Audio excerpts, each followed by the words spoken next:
حضور نے فرمایا اللہ اس شخص کے چہرے کو تر و تازہ رکھے جس نے میرے سے کوئی حدیث سنی، پھر جیسے سنی اس کو ویسے آگے پہنچا دیا۔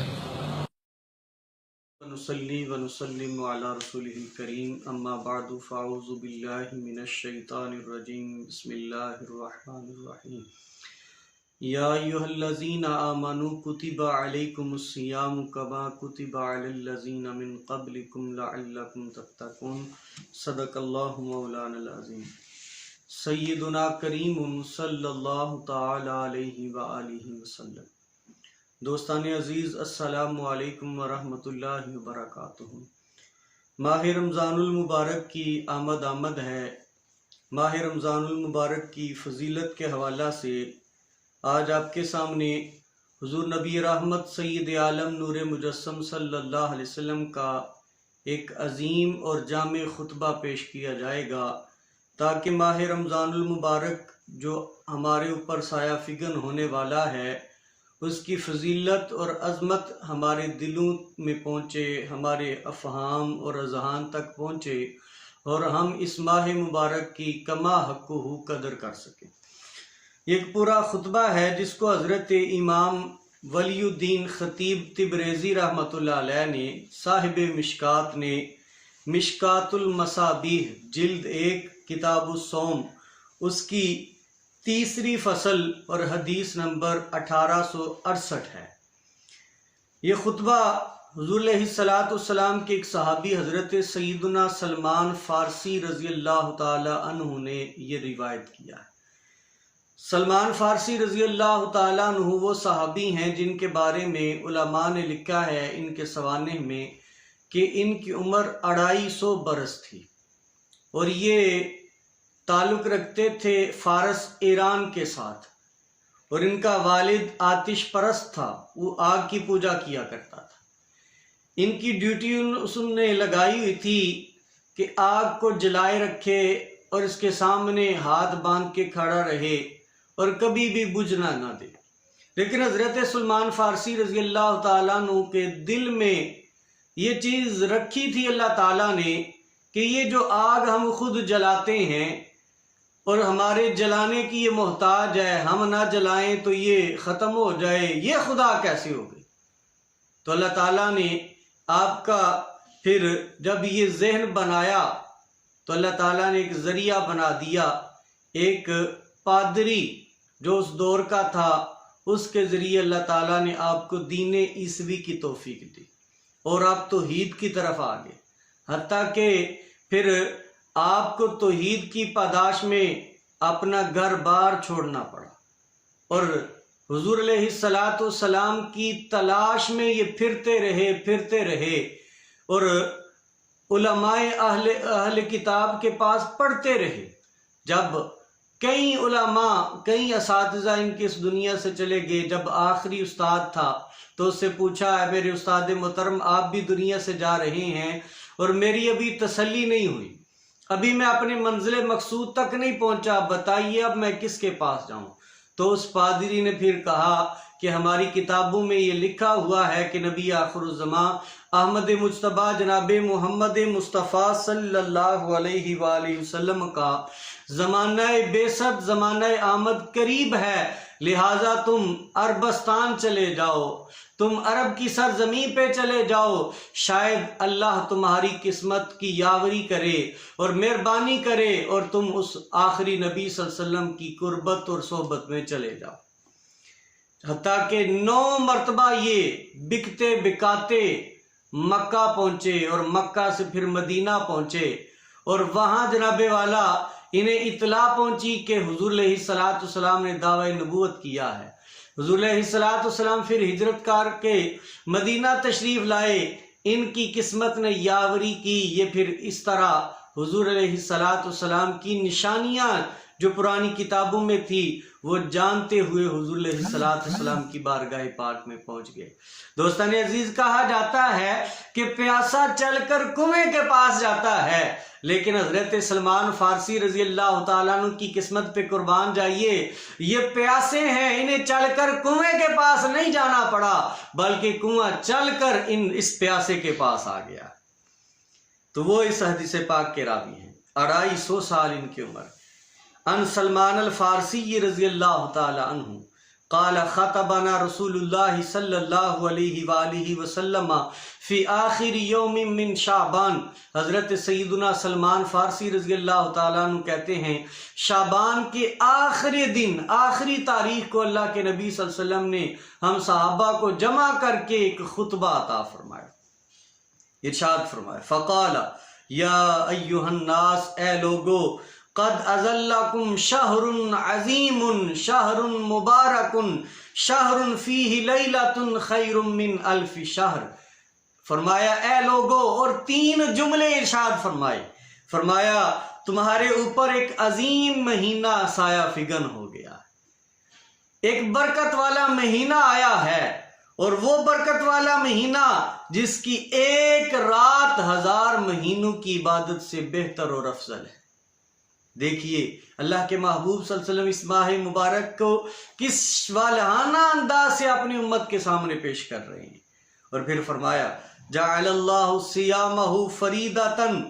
اللہ تعالیٰ نے اس کے روزوں کو فرض قرار دیا ہے،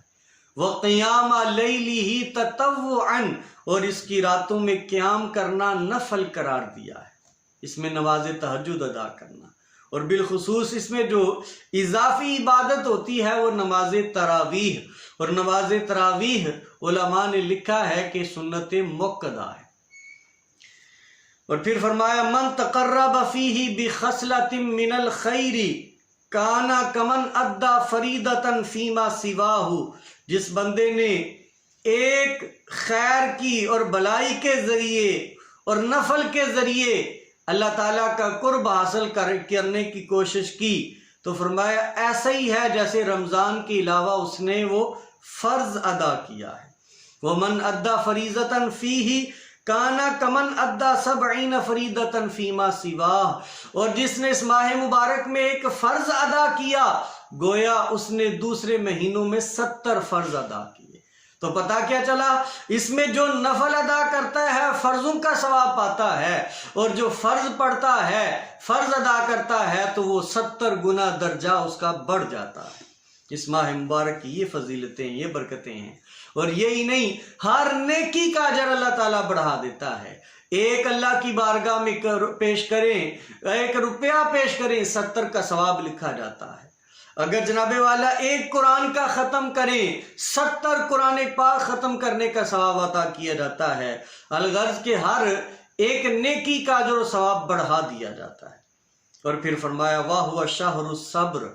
اور یہ رمضان کا مہینہ صبر کا مہینہ ہے۔ اور صبر کیا ہے جناب والا؟ گرمی کے ایام میں 14، 15 اور کئی مقامات پر 17، 18 گھنٹہ کا روزہ ہوتا ہے، شدید پیاس میں، شدید جناب والا احتیاج میں، ضرورت میں، ہونٹ سوکھ رہے ہیں، پیٹ جناب والا ساتھ لگ رہا ہے، لیکن بندہ پھر بھی صبر کر رہا ہے، اور اس کی جزا کیا ملے گی؟ فرمایا وَالصَّبْرُ ثَوَابُهُ الْجَنَّةُ، اور صبر کی جزا اور صبر کے فضیلت کیا ہوگی؟ فرمایا اس کے بدلے بھی اللہ جنت عطا فرما دے گا۔ اور دوسری فرمایا وَشَهْرُ الْمُوَاسَاةِ، اور یہ غم خاری کا مہینہ ہے، ایک دوسرے کا غم بانٹنے کا مہینہ ہے۔ اس روزے کی حالت میں بندے کو پتہ چلتا ہے کہ میں اس وقت بھوکا ہوں، میرے ساتھ کیا گزر رہی ہے، اور اسی طرح بندہ جناب والا سوچنے پہ مجبور ہوتا ہے، وہ غریب، وہ جناب والا نادار، وہ ضرورت مند جن کے پاس کھانے کے لیے روٹی بھی نہیں ہے، ان پر کیا بیتتی ہوگی۔ تو اس میں غم خاری کا جذبہ بندے کے اندر پیدا ہوتا ہے۔ ارشاد فرمایا وَشَهْرٌ يُزَادُ فِيهِ رِزْقُ الْمُؤْمِنِ، اور یہ وہ مہینہ ہے جس میں بندہ مومن کا رزق بڑھا دیا جاتا ہے۔ اور جو افطار کرواتا ہے اس کی شان کیا ہے؟ من فطر فیہ صائما کان لہ مغفرۃ لذنوبہ وعتق رقبتہ من النار، فرمایا جو اس ماہ مبارک میں کسی روزہ دار کا روزہ افطار کرائے تو اس کے لیے گناہوں کی بخشش ہے اور جہنم سے آزادی کا عمل سبب بن جاتا ہے۔ اور پھر ارشاد فرمایا وَكَانَ لَهُ مِثْلُ أَجْرِهِ من غیر ان ينتقص من اجرہ شیء، اور جس طرح روزہ دار کو اجر ملتا ہے روزہ افطار کرانے والے کو بھی وہی اجر ملتا ہے، اور روزہ دار کے اجر سے کوئی چیز کم نہیں کی جاتی۔ صحابہ کرام رضوان اللہ علیہم اجمعین قلنا یا رسول اللہ صلی اللہ علیہ وسلم، کہتے ہیں ہم نے عرض کیا اللہ کے رسول صلی اللہ علیہ وسلم، لیس کلنا نجد ما نفطر بہ الصائم، اے اللہ کے رسول صلی اللہ علیہ وسلم، ہم میں سے ہر شخص وہ چیز نہیں پاتا، یہ استطاعت نہیں رکھتا کہ کسی چیز سے وہ دوسرے روزہ دار کا روزہ افطار کرائے۔ فقال رسول اللہ صلی اللہ علیہ وسلم، لجپال آقا صلی اللہ علیہ وسلم نے فرمایا، یعطی اللہ ھذا الثواب من فطر صائما علی مزقۃ لبن او تمرۃ او شربۃ من ماء، ارشاد فرمایا اللہ تعالیٰ یہ اجر و ثواب تو اسے بھی عطا کر دیتا ہے جو ایک گھونٹ پانی کے ساتھ، ایک گھونٹ دودھ کے ساتھ، یا ایک سوکھی کھجور کے ساتھ ہی کسی کا روزہ افطار کرا دے، اسے بھی اللہ یہ اجر عطا کر دیتا ہے۔ اور ارشاد فرمایا وَمَنْ أَشْبَعَ صَائِمًا سَقَاهُ اللَّهُ مِن مَاءٍ، اور فرمایا جس نے روزہ دار کو سیر کر دیا، اس کا پیٹ بھر دیا، اور فرمایا لا یظمأ من حوضی سقى اللہ من حوضی شربتا لا یظمأ حتی یدخل الجنہ، فرمایا جس نے کسی روزہ دار کو پیٹ بھر کے کھانا کھلایا، سیر کر دیا، تو فرمایا اسے اللہ تعالیٰ میرے حوض کوثر سے قیامت کے دن پلائے گا، اور وہ جب پیے گا حوض کوثر سے تو جنت میں داخل ہو جائے گا، لیکن پھر کبھی پیاس نہیں لگے گی۔ دوستان عزیز یہ دیکھیے،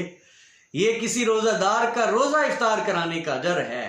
کہ اجر و ثواب بھی ملتا ہے، اور جو کسی کا پیٹ بھر دیتا ہے صائم اور روزہ دار کا، اللہ کے محبوب صلی اللہ علیہ وسلم کے حوض کوثر سے اسے جام کوثر پلائے جائیں گے اور کبھی پیاس نہیں لگے گی۔ پھر ارشاد فرمایا اس کا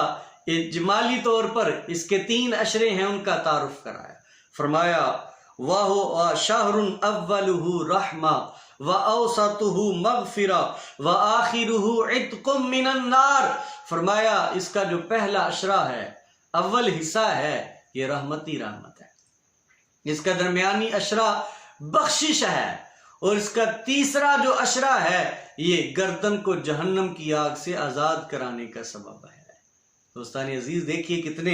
فضیلتیں اللہ کے محبوب صلی اللہ علیہ وسلم فرما رہے ہیں، اور آخری جملہ اس خطبہ مبارک کا جو اللہ کے محبوب صلی اللہ علیہ وسلم نے فرمایا وہ سن لیجئے، وَمَنْ خَفَّفَ عَنْ مَمْلُوكِهِ فِيهِ غَفَرَ اللَّهُ لَهُ وَعَاتَقَهُ مِنَ النَّارِ، جو